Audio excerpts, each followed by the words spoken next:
सबसे पहले तो मैं ये बताना चाहता हूँ कि क्या कलीसिया क्या है, कलीसिया क्यों जरूरी है, और इसमें जिनको सालों साल हो गए उनकी क्या जिम्मेवारियां हैं, वो समझना बहुत ज्यादा जरूरी है। हालेलुया। सबसे पहली बात थी कलीसिया है क्या। लोग सोचते हैं कि एक बिल्डिंग को चर्च बोलते हैं। चर्च तो खैर कहना एक, अब दुनिया समझती वैसे है, क्या करें, दुनिया को समझ में ही चर्च के नाम से आता है। लेकिन जो सही जो शब्द है ना वो है, यूनानी भाषा में एक वर्ड है एक्लीसिया। एक्लीसिया जिसको हम हिंदी में बोलते हैं कलीसिया, और यूनानी भाषा के अंदर कलीसिया शब्द का मतलब है परमेश्वर के बुलाए हुए लोग, परमेश्वर के बुलाए हुए लोग। यानी कि जब हम कह रहे हैं ना कि कलीसिया, तो आप में से एक एक परमेश्वर की तरफ से कौन है, बुलाया गया है। परमेश्वर की तरफ से बुलाई गई एक मंडली, एक सभा, जिसको हम क्या बोलते हैं, कलीसिया। हालेलुया। परमेश्वर की तरफ से बुलाई गई एक सभा, एक मंडली। ओके, क्या विश्वास करते हैं आप सब परमेश्वर की तरफ से बुलाए गए हैं, या डाउट है किसी को भी? शक है क्या किसी को, डाउट है?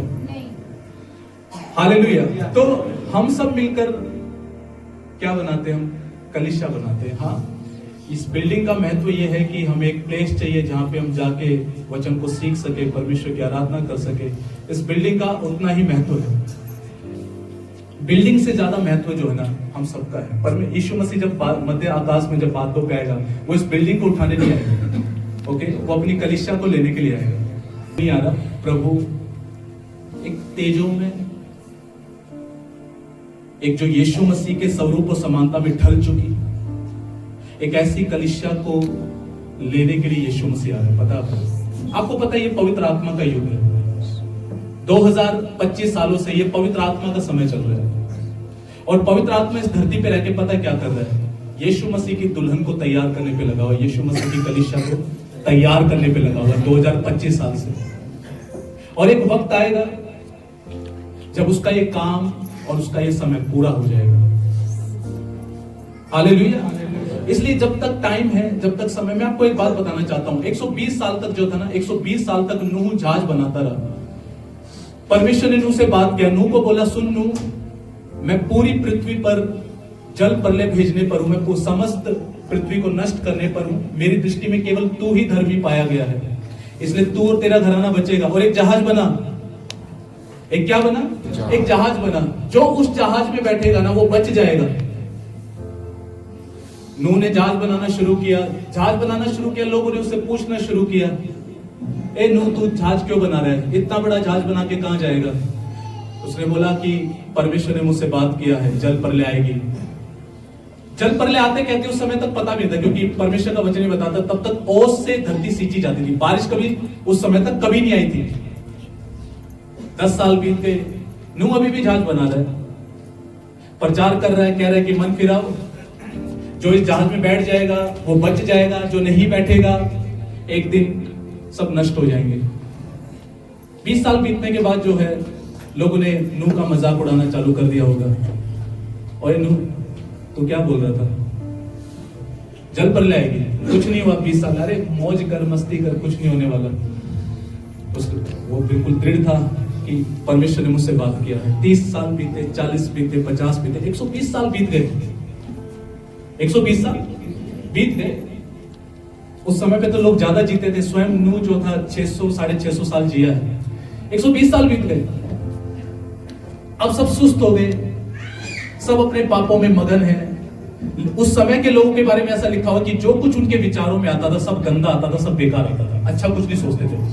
उनकी कल्पनाएं बेकार थी, उनकी सोच बेकार थी, सब कुछ बेकार था, कुछ भी अच्छा उनकी सोच में नहीं आता था। 120 साल तक नूह ऐसे ही प्रचार करता रहा जहाज को बनाने के द्वारा, और एक वक्त आया, समय पूरा होने के बाद परमेश्वर ने बोला, अब मैं इस पृथ्वी को नष्ट कर दूंगा।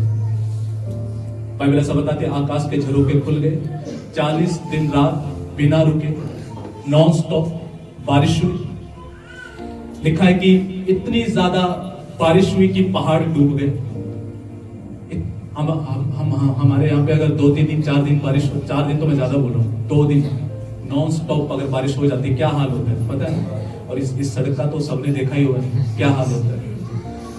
40 दिन रात नॉन स्टॉप बिना रुके बारिश, और लिखा है कि पहाड़ तक डूब गए। आप सोचो कि कैसा मंजर होगा, पहाड़ भी डूब गए तो। और लिखा है कि केवल नूह और उसका परिवार बचाया गया। 2025 साल से यीशु मसीह वो जहाज है, जो इसमें बैठेगा वो बच जाएगा। प्रचार करने वाले आज बेवकूफ लगते हैं, समझाने वाले आज बेवकूफ लगते हैं, बट याद रखना एक टाइम आएगा जिस टाइम पे आपके पास कोई बहाना नहीं होगा, और एक वक्त खत्म होने के बाद पछताने के सिवा कुछ नहीं होगा। आज मगन है, उसके समय पे भी मगन रहते थे और सबको ये लगता था कुछ नहीं होगा। नूह को पता था मेरे से परमेश्वर ने बात किया, नूह को कोई शक नहीं था, डाउट नहीं था। हालेलुया। आपके प्रतिफल से आपको कोई वंचित ना करने पाए, आप भटकने ना पाओ। आपने जो मार्ग चुना है इस मार्ग में आप बने रहें, चलते रहें, दृढ़ होते जाएं, मजबूत होते जाएं। प्रभु यीशु मसीह के सामर्थी नाम में मैं इस ग्रेस को रिलीज करता हूं कि आप दृढ़ खड़े रहें, मजबूती से खड़े रहें। आंधी और तूफान आपको हिलाने ना पाए। आप वो घर बन जाएं जिसने अपने घर को चट्टान पे बना रखा है। हालेलुया। तो जब मैं दृढ़ता की बात कर रहा हूं ना, तो एक महत्वपूर्ण एक जो पार्ट है ना, वो पता है क्या है? एक व्यक्ति कभी भी दृढ़ नहीं हो सकता अगर वो कलीसिया का पार्ट नहीं है। एक व्यक्ति कभी भी मजबूत नहीं हो सकता अगर वो कलीसिया का पार्ट। मैं इस बात की गंभीरता को मैं आपको कैसे समझाऊं? बस मैं कह सकता हूं कि कलीसिया एक व्यक्ति के लिए बहुत ज्यादा जरूरी है, बहुत ज्यादा जरूरी है। मैं बस इतना बोल सकता हूं, जब मैं कह रहा हूं ना, तो मैं सच में मैं आपको बल दे के मैं इस बात को समझाना चाहता हूं। कलीसिया एक व्यक्ति के लिए बहुत ज्यादा जरूरी है। यहाँ पे क्या लिखा है? उसने कुछ को प्रेरित नियुक्त करके, और कुछ को भविष्यवक्ता नियुक्त करके, और कुछ को सुसमाचार सुनाने वाले नियुक्त करके, कुछ को रखवाले और उपदेशक नियुक्त करके, नेक्स्ट कर दिया, नेक्स्ट, जिससे पवित्र लोग क्या हो जाएं, सिद्ध हो जाएं और सेवा का काम किया जाए और मसीह की देह क्या पाए, उन्नति पाए। ट्रांसलेशन में एक मिस्टेक है, एक जगह क्लियर ऐसा लिखा हुआ है, हिंदी के अंदर लिखा हुआ है कि उसने कलीसिया को दे दिए नियुक्त करके, प्रेरित, भविष्यवक्ता, टीचर्स, इवेंजलिस्ट, पास्टर्स नियुक्त कर दिए। किसको दे दिए? कलीसिया को दे दिए। और किस लिए दिए हैं, किस रीजन से दिए हैं? कि मसीह की देह, यानी कि आप जो मसीह की देह कहलाते हैं, वो देह क्या करे? उन्नति करे, ग्रो करे, आत्मिक रूप में क्या करे? उन्नति करे। यानी कि ये 5 प्रकार की सेवाएं कलीसिया को दी गई है, ये घर बैठे हुए लोगों के लिए नहीं है। ये 5 प्रकार की सेवाएं यूट्यूब को नहीं दे रखी, ऑनलाइन सर्विस को नहीं दे रखी। ये 5 प्रकार की सेवाएं परमेश्वर ने कलीसिया को दी है, कलीसिया को दी है। हालेलुया। और इसका मकसद क्या है? इसका मकसद है कि कलीसिया क्या करे? उन्नति करे, ग्रो करे। मैं आपको एक बात बताना चाहता हूं, अगर आप बढ़ेंगे नहीं ना, तो जिंदगी भर राजा के घर में जन्म तो ले लिया, बट कभी राजा की विरासत में कभी भी सहभागी नहीं हो पाओगे, कभी राजा की विरासत में चल नहीं पाओगे, बच्चे कभी विरासत नहीं संभाल सकते। उदाहरण के लिए मान के चलो, जैसे गितेश है, इसके पापा मर्सिडीज ला के रखते, आमीन, इसके पापा मर्सिडीज ला के रखते। कहने पे तो गितेश की है, बट क्या गितेश चला सकता है? क्यों? क्योंकि अभी क्या नहीं है, सयाना नहीं है, परिपक्व नहीं है। सेम ऐसे ही है, आप यीशु मसीह पे विश्वास किए, आप परमेश्वर के घराने के हो गए। आप जब परमेश्वर के घराने के हो गए हैं तो आपकी विरासत भी है, बट आप उस विरासत में कभी भी एंट्री नहीं कर सकते जब तक आप क्या है? बालक हैं, बच्चे। हालेलुया। और मैं आपको बताना चाहता हूं, मैंने देखा है प्रभु के अंदर 20 साल, 25 साल, 30 साल बिता चुके हैं, आज तक मसीह के अंदर बच्चे हैं और जीवन के अंदर से कोई फल नहीं, कोई फ्रूट नहीं। आज तक अपनी विरासत में चलना नहीं सीखे। पता है क्यों? क्योंकि उन्होंने कभी उन्नति को गंभीरता से लिया ही नहीं, कभी उन्नति से गंभीरता को कभी लिया नहीं। Hallelujah, hallelujah. मैं एक ही बात बोलता हूं, जिंदगी आत्मिक है। 2012 के अंदर मुझे बात समझ में आ गया था। मुझे अच्छे से पता था कि मेरी लाइफ के अंदर जो बंधन है ना, वे जब तक टूटेंगे नहीं, मैं जिंदगी में उन्नति नहीं कर सकता, पढ़ नहीं सकता, मैं पढ़ लिख नहीं सकता, मेरी लाइफ में कुछ भी अच्छा नहीं होगा अगर मैंने पहले अपने आत्मिक जीवन को ठीक नहीं किया तो। क्योंकि जब मैं पढ़ने बैठता था 10 विचार मेरे दिमाग में आने चालू हो जाते थे। मैं थोड़ी देर पढ़ता था, आधा घंटा सोचता था, थोड़ी देर पढ़ता था, आधा घंटा सोचता था। ये मेरा हाल था। विचार एक जगह स्थिर थे ही नहीं। आज अभी मैं ये सोच रहा हूँ, अभी मैं वो सोच रहा हूँ, ऐसे दिमाग घूमता था। मेरे को बहुत पहले ये समझ में आ गया था, मेरी जिंदगी की सफलता मेरे आत्मिक जीवन में बढ़ने में थी। और प्रभु का धन्यवाद हो कि 19 साल की उम्र में ये समझ दे दी थी। 19 इयर्स की जिस टाइम पे लोग और कुछ करने का सोचते ना, मुझे प्रभु ने समझ दे दी थी, तू सफल होना है ना तो तुझे बढ़ना पड़ेगा, ग्रो करना पड़ेगा। हालेलुया। जब बढ़ता गया, बंधन टूटते गए, जीवन आसान होता गया, स्मूथ होता गया। याद रखना, आपकी जिंदगी के बहुत सारे पहलू नहीं बदलेंगे जब तक आप स्पिरिचुअली ग्रो नहीं कर लेते, बढ़ नहीं लेते। जो आपके कुछ संघर्षों का अंत कभी नहीं होगा अगर आप अपने आत्मिक जीवन को लेकर सीरियस नहीं है, गंभीर नहीं है तो, आत्मा में बढ़ने को लेकर गंभीर नहीं है तो। Hallelujah, hallelujah. आप आ सकते हो, आप मुझे शिकायतें कर सकते हो, मेरे परिवार में ये दिक्कत है, घर में ये दिक्कत है, फाइनेंस में दिक्कत है, बट मैं आपको एट द एंड हमेशा यही सलाह दूंगा कि भाई बहन, आपको वचन में, प्रार्थना में ग्रो करने की जरूरत है, आत्मा में बढ़ने की जरूरत है, तभी आप उसका समाधान देखोगे। आप उससे हाथ रखवाते रहो, फाइनेंस के लिए आप बेशक हाथ रखवाते रहो। अगर मेरे हाथ रखने से फाइनेंस ग्रो करता तो मैं अपना ना ग्रो कर लूं। हेलो, आप हाथ रखवाते रहो, मेरे जीवन में ये ठीक हो जाए, वो ठीक हो जाए, लेकिन खुद अपने आत्मिक जीवन की जिम्मेवारी लेने को तैयार नहीं है। कुछ नहीं बदलेगा, कुछ नहीं बदलेगा। मैं आपको क्लियर बोल रहा हूं। आप कनिष्ठा चेंज करके देख लीजिए, नो प्रॉब्लम। दुनिया का बेस्ट पास्टर कौन था? यीशु मसीह। यीशु मसीह दुनिया का बेस्ट पास्टर था। यहूदा इस्करियोती उस पास्टर के अधीन था। जिसे नहीं बदलना था ना, वो बदला ही नहीं कभी, गुरु को ही मरवा दिया था। कुछ समझ आ रहा क्या? जिसे जो दुनिया का सबसे बेस्ट बड़ा चरवाहा है, जिसको लोग सुनने के लिए 3-3 दिन तक बैठे रहते थे, उसको सुनने के लिए। लिखा है ना कि ये 3 दिन हो गए इनको मेरे साथ, 3-3 दिन तक, और लोग उसको छूने चलते थे, इसको छू ले, चंगे हो जाए उसके।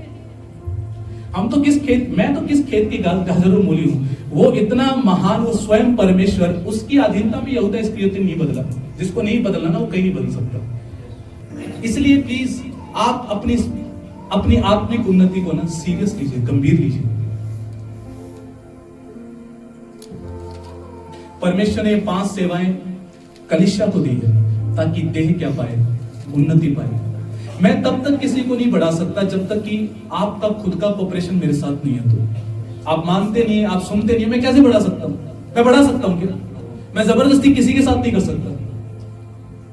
भैया, जो घर बैठे हुए होते हैं, मैं उनकी क्या केयर कर सकता हूं? नहीं कर सकता मैं कुछ। आने वाले हैं, जो रेगुलर हैं, जो मानने वाले, मैं उनकी तो केयर कर सकता हूं, ना आने वाले की मैं क्या केयर करूंगा? हालेलुया। और मैं आज आपको बहुत स्पष्ट बता रहा हूं, ऐसे लोग एक संडे आए, एक संडे नहीं आए, एक संडे आए, 3 संडे गायब है, मेरे से लिखवा लो। आप कभी नहीं बढ़ने वाले भाई, कभी नहीं। आपके काम बन सकते हैं, यीशु मसीह दयालु परमेश्वर, बट आप आत्मा में हमेशा पता कैसे रहोगे? टाइपर पहने हुए। नहीं कह रहा हूं, आत्मा में बच्चे ऐसे ही होते हैं। जैसे हम शरीर में हम बढ़ते हैं ना, आत्मा में भी बढ़ते हैं। और सालों साल ऐसे हो सकते हैं जिनको 15-15, 20-20, 25 साल हो गए, आज भी डायपर पहने हुए, आज भी उनको लोरी सुना के सुलाना पड़ता है। आज भी बच्चे, आज भी उनकी शिकायतें कम नहीं हुई। इसलिए आपके लिए कलीसिया बहुत ज्यादा जरूरी है। आपको पता है पेट्रो के काम की जो कलीसिया थी ना, वो एवरी डे, हर दिन मिलते थे। हम संडे संडे मिलते हैं और उसमें से भी मैं देखता हूं कि संडे कितने सारे लोग एब्सेंट होते हैं। मुझे नए लोगों का इतना दुख नहीं होता, बट जिनको 6 साल 5 साल 7 साल हो चुके ना, जब मैं इनके हालात ऐसे देखता हूं ना, मुझे उनको लेके बहुत ज्यादा दुख होता है।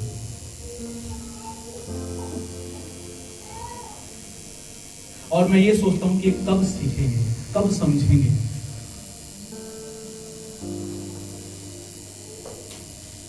प्रेरित पौलुस एक साफ एक बात बोलता है, कहता है समय के अनुसार तो तुम्हें गुरु हो जाना चाहिए था।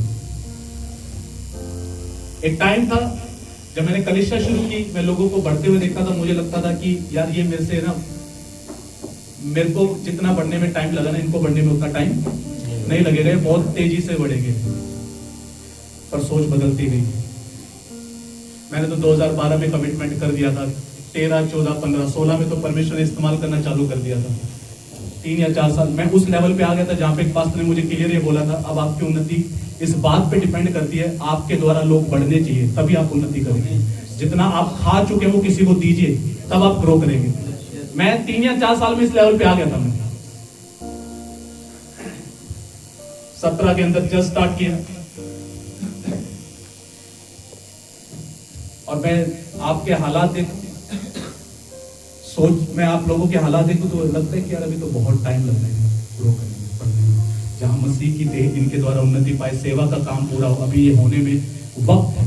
क्योंकि मैं देखता हूं कि अभी भी डायपर पहन रखे। डैनियल की प्राथमिकताएं राजा को भी समझ में आ गई थी, उसके कर्मचारियों को भी समझ में आ गई थी। ये 3 टाइम प्रार्थना करता है तो ये करेगा, चाहे तुम कितने फरमान जारी कर दो। और फिर राजा ने एक दिन ये फरमान जारी किया कि जो यरूशलेम के मंदिर की तरफ देख के प्रार्थना करेगा, उसको शेरों की मान में डाल दिया जाएगा। दानियल का इरादा पक्का था, वो अपने रूटीन के हिसाब से 3 टाइम प्रार्थना करता था, करने जाता था। उसके कर्मचारियों ने शिकायत लगा दी, दानियल को डाल दिया गया शेरों की मान में। Hello,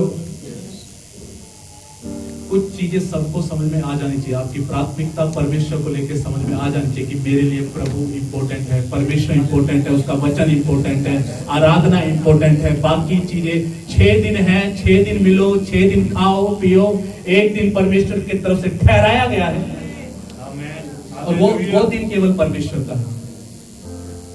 hallelujah. मैं आपको बताना चाहता हूँ कि पता है, मैं आपको बताता हूँ, ऐसे ऐसे लोग हैं जो इतने ज्यादा अपने रूटीन के पक्के हैं।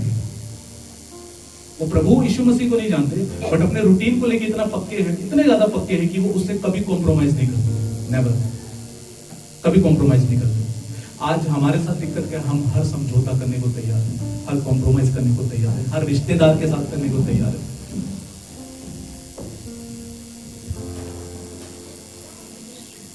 हालेलुया। आपका रिश्तेदार अगर आपसे पूछे यार तुम नहीं जाओगे तो क्या कुछ बिगड़ जाएगा, हम जुबान खोल के ये कहने को तैयार नहीं है, भाई आज जो जिंदा होना उसकी वजह से हो, और जो सप्ताह के जो 2-3 घंटे जो मुझे उसे देने होते हैं, मैं उसे कैसे मुकर सकता हूँ। जो मेरा जीवन है वो सारा उस पर डिपेंड है, और तू कह रहा है कि मैं एक दिन उसे छोड़, मैं कभी नहीं छोड़ सकता उसे। हालेलुया। मैं आपको एक बात कहूं, सुनो, एक टास्क मैं आपको देता हूं, एक बात मैं आपको बताता हूं।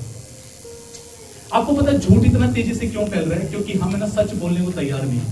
और आज मैं आपको एक असाइनमेंट दे रहा हूं, अपना YouTube चैनल बनाइए, बच्चे का भी बनवाइए, हर एक का YouTube चैनल बनवाइए, Instagram ID बनवाइए। पता है झूठ ज्यादा क्यों फैल रहे हैं कि ये लोग पैसा देके धर्म परिवर्तन करते हैं? क्योंकि वो एक्टिव है वीडियोस बनाने में, हम सच को फैलाने में एक्टिव नहीं है। आज तक हमने अपनी गवाही रिकॉर्ड करके ना कभी YouTube पे नहीं डाली और ये नहीं बोला कि भाई मेरा जीवन बदला, मेरा धर्म नहीं बदला। मन बदलता इश्यू, धर्म नहीं बदलता। आप सोचो कि हर एक चर्च अगर सीरियस, और हर चर्च से 100 वीडियोस निकल रही है, रील्स जा रही है, लोग देख रहे हैं, जैसा झूठ फैल रहा है तो कितनी तेजी से सच फैलेगा। इंस्टाग्राम पे भी अगर हम डालेंगे, आप सोचो 500,000 वीडियो हर चर्च हर संडे निकाल रहे हैं, और अपनी गवाहियां बता रहे कि यीशु धर्म नहीं जीवन बदलता है। जैसे झूठ फैला वैसे सच फैलेगा। अगर लोग बार बार ये सुन रहे हैं कि ये धर्म बदलते, तो लोग बार बार ये भी सुनेंगे यीशु मन बदलता है, धर्म नहीं बदलता। Hallelujah, hallelujah. तो मैं तो साफ बोल रहा हूं, बनाइए, बच्चों की भी बनाइए, डालिए अपनी 1 या 1.5 मिनट की रील डालिए, उसमें सीधा क्लियर बताइए मैं क्या था, यीशु ने क्या किया और मेरे आज मैं क्या हूं। पता है क्यों? अब किसी से भी कलीसिया की बात कर लो, पहला बात पता है लोग क्या बोलते हैं, कितने पैसे मिले। बच्चे को पता है क्यों? क्योंकि फोन का हर कोई एडिक्टेड है। मेट्रो में चले जाओ, आप जाओगे तो सब आपको फोन पकड़े हुए मिलेंगे। एक ना दो तो वीडियो आई जाती है, आती है नहीं आती है। हाँ, फिर वो सुनते हैं पैसा देके धर्म परिवर्तन। अच्छा, पैसा देके सुन लिया, ना कोई तहकीकात कुछ नहीं, बस सुन लिया उसने। किसी को भी कलीसिया के बारे में बताओ, वो पहला सवाल ये करता है कितने पैसे मिले। पता है क्यों इतना वो सुन रहे हैं? क्योंकि हमने कभी जवाब दिया नहीं। अगर वो वीडियोस बना के रील्स डाल रहे हैं, हमने कभी बनाई नहीं।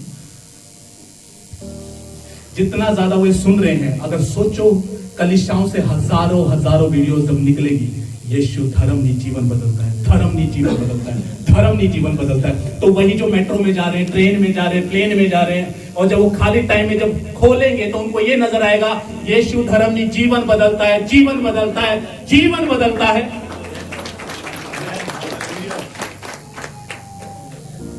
हालेलुया।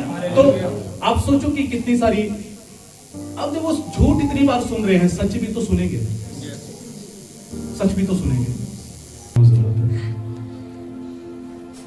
बाइबल में क्लियर ऐसा लिखा हुआ कि तुम सब देह के क्या हो, अंग हो। मेरा एक सवाल है, दिल पंप मारता है, धड़कता है, और फिर सारी बॉडी को क्या पहुंचता है? ब्लड पहुंचता है, खून पहुंचता है, पहुंचता ही नहीं पहुंचता। अब सोचो ये एक उंगली कट के, एक उंगली, और ये कह रही कि अब से मैं देख ही नहीं, अब से मैं देख ही नहीं और घर रहूंगी। सारे बॉडी पार्ट्स को खून मिल रहा है, एक उंगली को क्या नहीं मिल रहा? खून नहीं मिल रहा। क्या उंगली जिंदा रहेगी? नहीं। उंगली को अगर अपने अस्तित्व में आना है ना, तो देह से जुड़ना पड़ेगा। सेम बाइबल ये बताती कि तुम मसीह की देह के क्या हो, अंग। तो अगर पूरा पोषण देह के एक अंग को जाना है, तो वो तभी पॉसिबल है जब वो देह से जुड़ेगा। अगर वो देह से नहीं जुड़ेगा तो कुपोषण का शिकार हो जाएगा। हालेलुया। कुछ समझ पा रहे क्या? इसलिए आपके लिए कलीसिया जरूरी है। खुद भी समझिए, परिवार मैं कल भी एक फैमिली को मैं एक बात बताता था, स्वस्थ परिवार पता कौन सा? मसीह में स्वस्थ परिवार कौन सा है? हस्बैंड वाइफ प्रभु का भय मानते हैं, उनके बच्चे प्रभु का भय मानते हैं, वो प्रभु को प्राथमिकता देते हैं। जैसे यहोशू ने बोला, चुन लो, मैं और मेरा घराना यहोवा की सेवा करेंगे। वो स्वस्थ परिवार है जो है प्रभु। एक बंदा है जो एक्सरसाइज करता है, और वो घर में ही एक्सरसाइज करता है, ठीक है। एक बंदा है जो जिम जाके एक्सरसाइज करता है। तो साल के एंड तक एक्सरसाइज करता कौन रहेगा? रीजन, क्योंकि जब वो वहां जा रहा है ना, जब उसका मन नहीं भी करता जाने का, तो जब वो औरों को एक्सरसाइज करते हुए देखता है, और वो ये देखता है कि देखो वो कैसे कर रहे हैं, उसके अंदर एक प्रेरणा आती है, यार मैं उसके जैसी फिजिक बनाऊंगा, देखो उसके डोले कितने अच्छे हैं, मैं उसके जैसे डोले बनाऊंगा। लेकिन जो एक व्यक्ति घर पे ही कर रहा है, उसको कोई मोटिवेशन ही नहीं है करने का। कोई मोटिवेशन है क्या?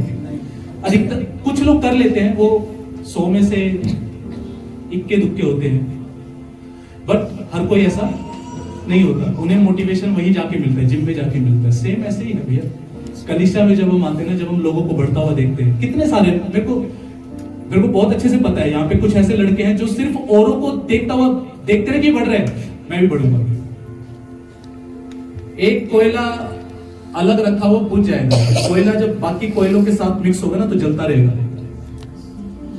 मैंने कई बार एक कहानी बताई है।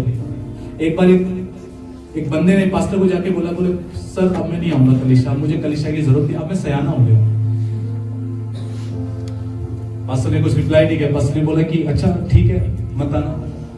कम से कम एक कप चाय पीने में घर तो आ जाओगे? उन्होंने बोला हाँ, एक कप चाय पीने तो मैं जरूर आऊंगा। सर्दी का टाइम था, पास्टर और वो लड़का बाहर बैठे हुए थे, आग जला रखी थी। पास्टर ने क्या किया कि एक लकड़ी को उठा के अलग कर दिया, अलग रख दिया, आग से अलग रख दिया। वो थोड़ी देर जली, फिर धुआं उठा और फिर बुझ गया। वो भी साइलेंटली चाय पी रहे, आराम से चाय पी रहे। फिर चाय पीने के बाद, खत्म होने के बाद पास्टर को बोलता, पास्टर जी मेरे को समझ में आ गया। क्या समझ में आ गया? यही कि अगर मैं कलीसिया का हिस्सा नहीं, मैं बुझ जाऊंगा। कितने सारे लोग हैं जो मुझे अच्छे से पता है, जिनको पूरे सप्ताह अपने विश्वास में जीने का जो डोज है ना, वो संडे को मिलता है। कुछ लोग ऐसे भी यहाँ पे जिनका संडे यहाँ से जाने के बाद मन नहीं लगता। हाँ अभिषेक, कुछ लोग ऐसे भी जो कहते हैं कि बस हमारा तो वहां से आने का मन ही नहीं करता। खैर बहुत फर्क है। मेरे को अच्छे से याद है, पुराने वाले हॉल में चाय पीते ही स्पीड बांध देते थे,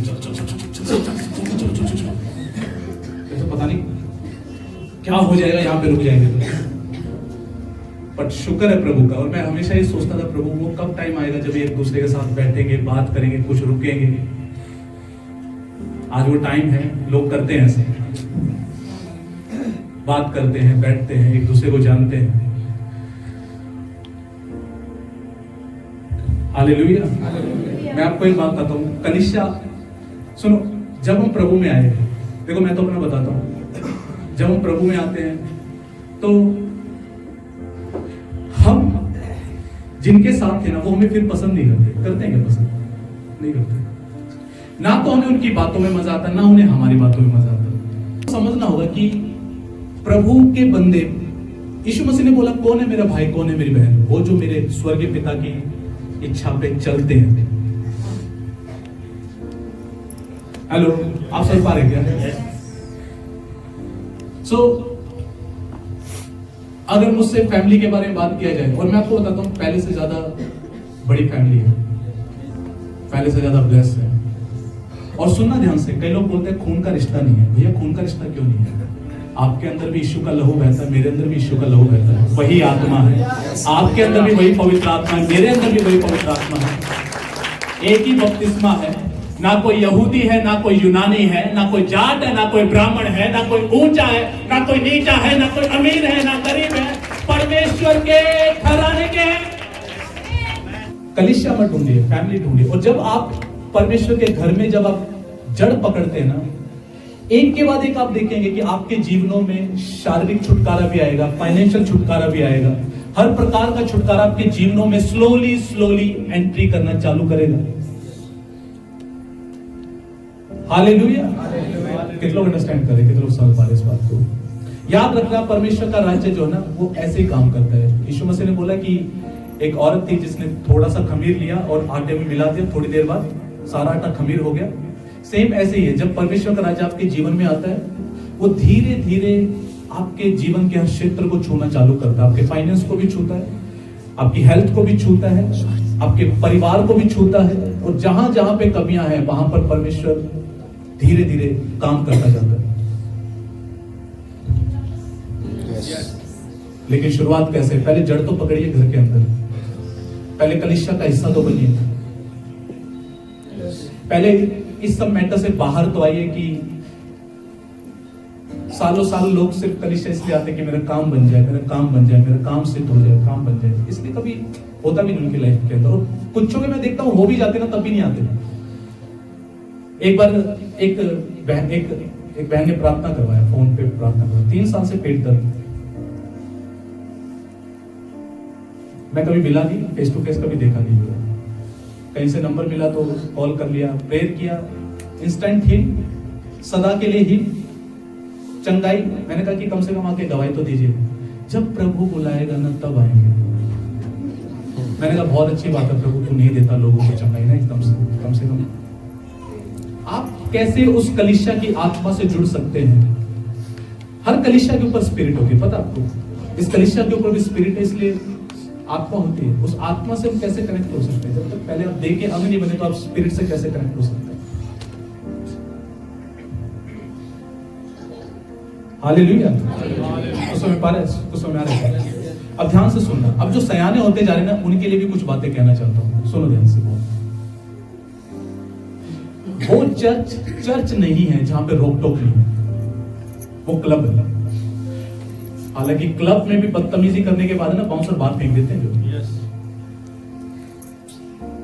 लोग क्या सोचते हैं कि कलीसिया वो जगह है जहां मनमानी कर लो। नहीं, कलीसिया वो जगह है ही नहीं। अगर आप ये सोचते हो कि वहां पे हम मनमानी कर सकते तो आप रॉन्ग प्लेस पे, आप गलत जगह पे। अगर मैं इसे घर कह रहा हूं तो इस घर में प्यार है तो रोक टोक भी होगी, प्यार है तो डांटा भी जाएगा, बोला भी जाएगा, धमकाया भी जाएगा, डांटा भी जाएगा। वो प्यार नहीं है जहां पर मैं आपको डेली चीनी दूं, गुड़ दूं,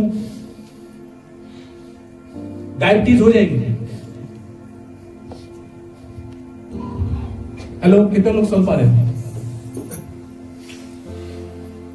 कभी कभी करेला भी जरूरी होता है, और एक्चुअल में करेला फायदेमंद होता है ही नहीं होता है?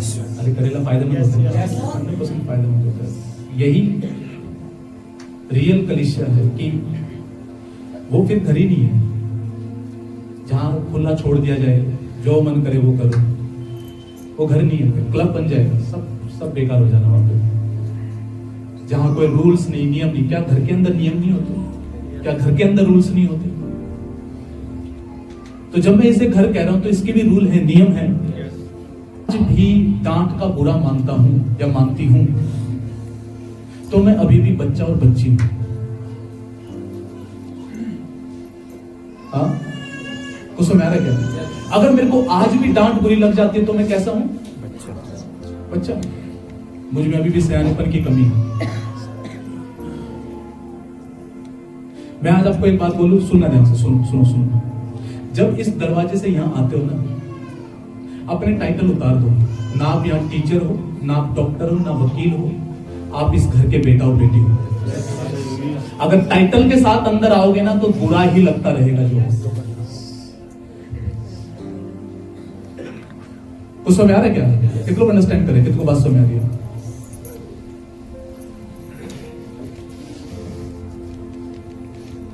हालेलुया। नहीं तो मैं आपको बताता हूं कि आप कभी भी फैमिली के सदस्य बन ही नहीं पाओगे, कभी नहीं बन पाओगे अगर टाइटल के साथ आओगे तो। ठीक है, दूसरी बात ध्यान से सुनना। जब मैं कह रहा हूं be the builder of the house, घर को बनाने वाले बनो, तो मैं अकेला बिल्डिंग की बात नहीं कर रहा, एक दूसरे को बनाने वाले। हमारा व्यवहार किसी से भी है ना, ऐसा ना हो कि वो दूसरे को खराब कर दे। बहुत स्पष्ट जैनवन तरीके से सच्चाई बोलूं, सच बोलूं क्या? सच बोलने की इजाजत है? देखो मैं बहुत क्लियर बता रहा हूं, अगर आपके किसी मजाक से कोई ठोकर खाता है, जरूरी नहीं है वो मजाक किया जाए, खास तौर पे ऐसे व्यक्ति के साथ जो नया है। मुझे पता है कि कुछ लोग ऐसे आते हैं यहाँ पे जिनकी जो बिल्कुल पतले हैं, आए हैं बीते दिन।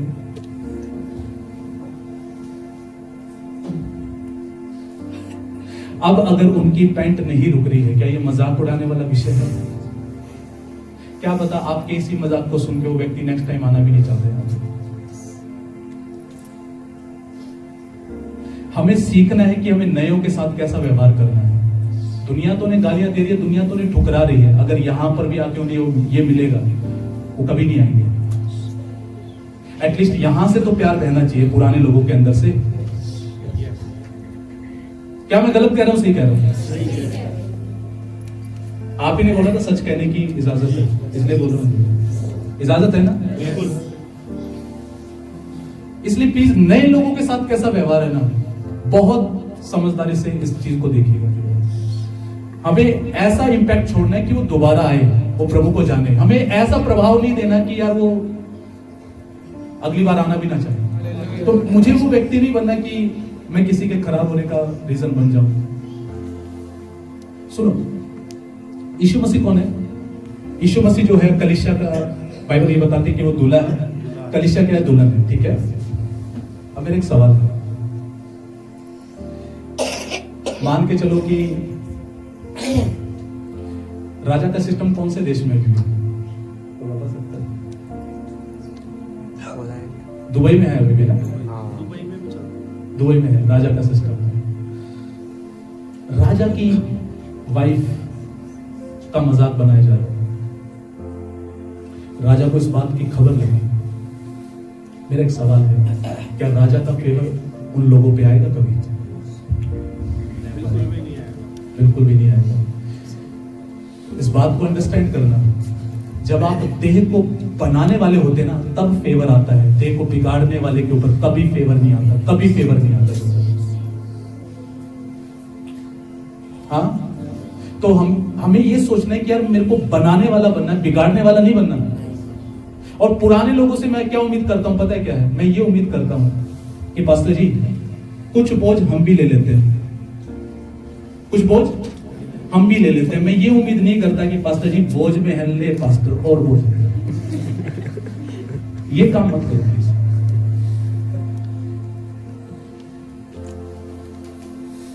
हालेलुया, ये काम मत करो प्लीज। कुछ समझ आ रही है ये बातें? ये तो बात समझ आ रही है।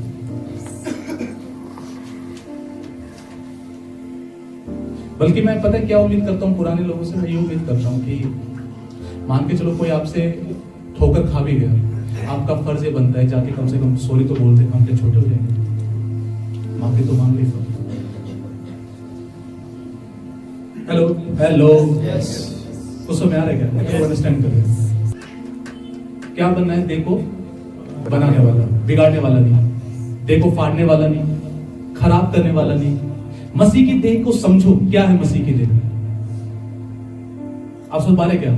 मैंने नाइट प्रेयर के अंदर अभी दो फ्राइडे से क्या होता है ना, हम नाइट प्रेयर करते हैं, हम 12 साढ़े 12 तक करते हैं। उसके बाद में 1-1.5 घंटा ना फिर मैं जो लड़के लोग यहाँ पे होते हैं मैं उनकी क्लास लेता हूँ। मतलब क्लास की वैसे नहीं, कुछ ना कुछ उन्हें कुछ टॉपिक में ऐसा सिखाता हूँ जो जरूरी है, जो विजन से जुड़ा हुआ है, दर्शन से जुड़ा हुआ है। तो पता है क्या होता है? तो मैंने इनको बीते दिन एक बात सिखाई मैंने, और वो बात मैंने ये सिखाई कि आपको मसीह की देह का रखवाला बनना है। क्या बनना है? रखवाला बनना है। कैसे रखवाला बनना है? कि आपको कलीसिया के अंदर ठोकरे फैलने नहीं देना। ठोकरे बल्कि क्या करनी है? रोकनी है। अगर कलीसिया के अंदर ठोकरे फैलेंगी तो देह खराब हो जाएगी और बहुत से लोग खराब हो जाएंगे। हेलो, आपको सुन पा रहे क्या? तो ठोकरे फैलने से हम कैसे रोक सकते हैं? सबसे पहली बात सुनो ध्यान से, इस गेट के अंदर से XYZ कहीं से भी कुछ भी यहां एंट्री नहीं करना चाहिए। पहली बात। कहने का मतलब, मान के चलो कलीसिया के कुछ लोग वो किसी और कलीसिया के सदस्य हैं, बट यहां के बारे में बात करते हैं। कान मत दो, कान दोगे तो जुबान भी दे दोगे और चीजें खराब होगी। नहीं दूंगा। याद रखना, जिस दिन कान चला गया ना जुबान भी चली जाएगी। मैं आपको बताता हूं, सुनो, पुराने लोग ध्यान से सुनना।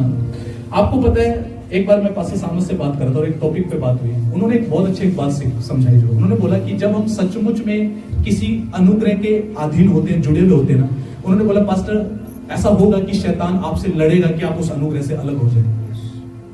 आप उस अनुग्रह से क्या हो जाए? शैतान आके लड़ेगा आपसे। कैसे लड़ेगा? आपको विचार दे सकता है, मेरे खिलाफत में दे सकता है, मेरी वाइफ की खिलाफत में दे सकता है। आपको उस अनुग्रह से तोड़ने का प्रयास करेगा, 100% करेगा। लोग आ सकते हैं आपकी लाइफ के अंदर जो हो सकता है हमारी खिलाफत करे, आपको अनुग्रह से तोड़ने का प्रयास किया जाएगा। ये आपको बुद्धिमान बनना है कि मैं सुनूं या ना सुनूं। इसलिए इस कलीसिया के अंदर हमें कचरा नहीं आने देना। मैंने ना बहुत सारी बाउंड्रीज, फेंसेस लगा रखी है, मैंने सालों पहले लगा दी। मैं यहाँ पे कोई खिचड़ी नहीं मचने दूंगा। ऐसे लोग थे जो 2 संडे पे किसी और मिनिस्ट्री में जाते थे, 2 संडे यहाँ आते थे। मैंने क्लियर उनको बोला, आप चुन लीजिए, आपको यहाँ आना है, वहां जाना है। आप वहां जाना चाहते, मुझे कोई दिक्कत नहीं है, बट प्लीज मैं खिचड़ी नहीं मचा सकता यहाँ पे। आप यहाँ पे कुछ और सिखाया जाता, आप जहां जा रहे हैं वहां कुछ और सीख रहे हैं, मैं खिचड़ी नहीं मचा सकता यहाँ पे। मैं आपको बताना चाहता हूं कि आप इस बात से अनजान नहीं रहने चाहिए। आपको नहीं पता कितना ज्यादा बलिदान इसके पीछे जुड़ा हुआ है। कितनी ऐसी रातें जिन रातों में मैं सोया नहीं सिर्फ इस चर्च को बनाने के लिए। कितना ऐसा टाइम है, मैं आपको बताना चाहता हूं कि बहुत सारा टाइम मैं कई बार अपनी वाइफ को नहीं देता, अपनी बेटी को नहीं देता, आपको दिया जाता है। बट बहुत सारे लोग नहीं समझते। शायद लोग सोचते हैं कि इनको कोई फायदा होगा। क्या फायदा होगा? ये जो माहौल पूरे भारत के अंदर बना हुआ है, यहां पर जितने अगुवे आज के टाइम पे सेवा कर रहे हैं ना, कोई फायदे के लिए नहीं खड़ा, सब यीशु मसीह के राज्य के लिए खड़े हैं। जो जान पे खेल के क्या फायदा कमाना? जो हेलो, क्या पास्टर का परिवार नहीं होता? क्या उसकी फैमिली नहीं होती? क्या उसे परिवार की चिंता नहीं होती? इसके बावजूद भी खड़े हैं। और मैं प्रभु का धन्यवाद देता हूं अपनी कलीसिया के लिए। बहुत सीधे लोग हैं, सही में सीधे लोग हैं, सच्ची में सीधे नहीं। बढ़िया है ना। तो मैंने आज तक अपनी कलीसिया में किसी को ऐसा देखा। ये कलीसिया पता है ऐसे नहीं बनाई गई कि मैंने 2 विश्वासी यहां से तोड़ लिए, वहां से तोड़ लिए। भैया आज तक ऐसा काम नहीं किया हमने लोग, ना हम ऐसा चर्च बनाने पे लगे हुए, आज तक नहीं किया। मैं प्रभु की प्रेजेंस में कह रहा हूं, अगर ऐसा करने पे आ जाऊं ना तो पता नहीं मैं कितने चर्चेस को तोड़ डालू। ऐसे आज तक नहीं किया। और धन्यवाद हो कि एटलीस्ट आप भी ऐसे नहीं है।